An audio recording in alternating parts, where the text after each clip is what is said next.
muuqaalkan ila daawo. waxaa ahaa gabar aad iyo aad u kaadi badan. ninkayga wuxuu ii furay kaadi darteeda. ninkayga wuxuu i qabay 3 sano iyo bar. 3 sano iyo bar dhan oo igu sabri jiray isku kaadin jiray mar walba. gabadhan waxay leedahay waxaan qabaa cudurkaas oo ah in habeenkii la isku kaadiyo.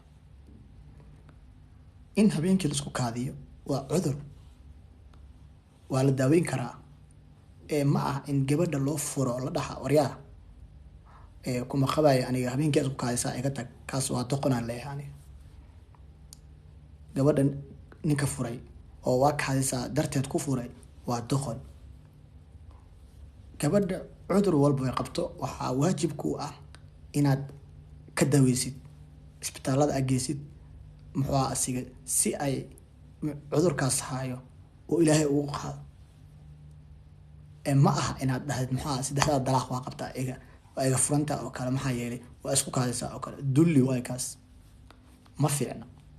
daawada adiga i daabanaya haddii gabadha aad qabtid ciladan hadartaan gabadhan ay sheeganaysa haday qabto ma furi lahayd?